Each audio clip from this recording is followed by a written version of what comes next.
Welcome to The Explainer. Today we are diving into the profound depths of Palestinian literature. Specifically, we're going to unpack the major themes and the global impact covered in Week 4 of Dr. Amal Al-Farah's academic lectures, focusing heavily on chapters 8 and 9. Whether you're already familiar with these literary traditions or you're literally just starting to explore them, we're going to look really closely at how these texts beautifully intertwine personal endurance with historical memory. So, how exactly does a culture preserve its identity when it's physically separated from its homeland? It's a massive, deeply human question, right? And it really sits at the absolute heart of the academic text we're looking at today. Okay, let's dive right into this and see how literature acts as a vital vessel for cultural survival. Here's our roadmap for today's explainer. First, the roots of Palestinian identity. Then, exile, displacement, and return, followed by narratives of resistance, nature and everyday life, and finally, global impact and translation. We're going to explore the structure of this literature almost like the anatomy of an olive tree, starting with the deep roots, moving up the sturdy trunk, out to the branches, and finally looking at the seeds that spread across the globe. Section 1, Roots of Palestinian Identity, Connection and Displacement. Let's get into it. Just like the foundational roots of our metaphorical tree, these themes are buried incredibly deep within the history and the emotional landscape of the writers. To truly understand these literary roots, we have to look at the historical anchor presented in the texts. The Nakba, which refers to the 1948 Exodus, is academically recognized in this literature as a central moment of trauma, loss, and forced displacement. The source material emphasizes that this event is impartially recognized as the starting point for so many narratives, and it's heavily portrayed by authors to anchor themes of lasting generational trauma. It's essentially the catalyst that fundamentally reshaped Palestinian identity. And that brings us to the concept of exile. Now, in these literary works, exile is rarely portrayed merely as a physical relocation. Instead, it's framed as a deep, profound psychological and cultural condition. The trauma of being separated from the homeland actually becomes a central characteristic of the characters' internal worlds and their day-to-day realities. So, how do authors actually express this condition on the page? Well, there's a distinct duality to the diaspora experience. We see a really deep longing for specific landscapes and a recurring demand for the right of return, which represents justice and reclaimed identity. But, in the absence of physical return, memory and nostalgia act as vital survival mechanisms. Literature becomes this safe space for preserving traditions abroad, things like music, dance, and cuisine. When physical return just isn't possible, writers use these cultural touchstones to keep the connection vibrantly alive. Moving right along to Section 2, Narratives of Resistance, the Trunk of the Tree. If memory and trauma are the roots, then resistance definitely forms the sturdy, enduring core of these texts. The literature heavily reflects the political realities on the ground.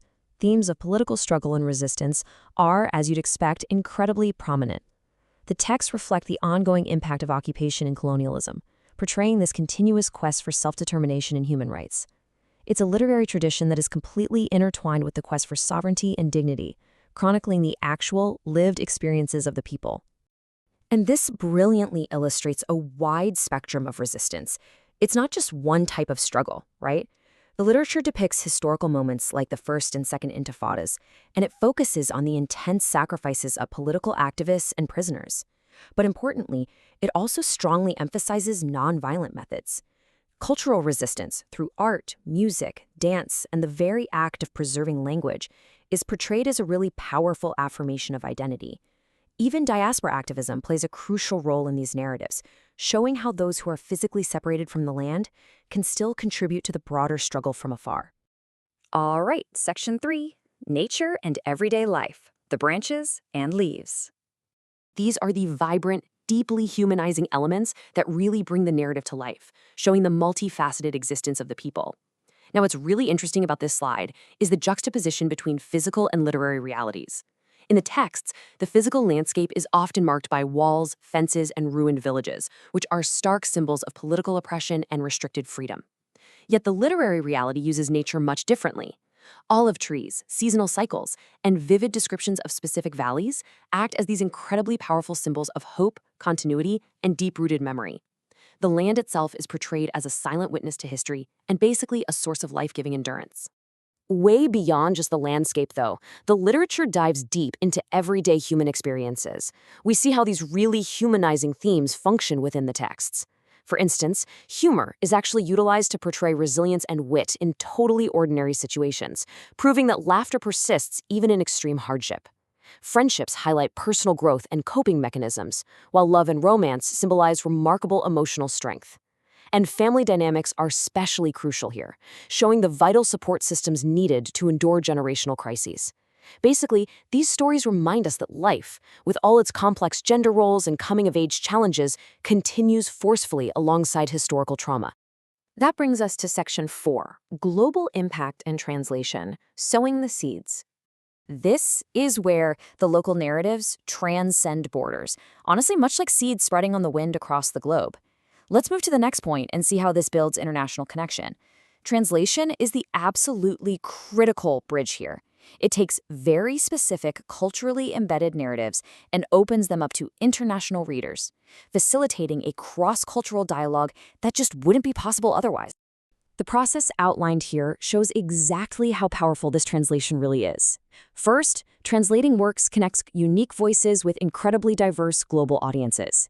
Second, this naturally fosters cross-cultural dialogue and builds international solidarity. And third, and this is totally crucial, it humanizes the narrative.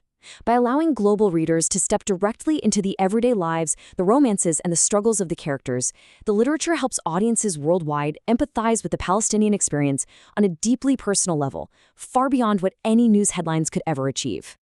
Ultimately, if there is one core takeaway from Dr. El-Farrar's lectures on these chapters, it's this quote right here. Despite adversity, literature expresses hope and determination, the vision for freedom and a just peace. Through all the themes of displacement, exile, and conflict, hope and cultural resilience remain absolutely paramount in these texts. I want to leave you with this final provocative thought. How does reading the personal, everyday stories of a displaced people shift your understanding of global human rights and historical narratives? It's really a question worth pondering. The true power of translated literature is its amazing ability to radically shape our worldview by placing us directly into someone else's shoes. I highly encourage you to explore these incredible literary texts for yourself. Thanks for exploring this topic with me today, and keep learning.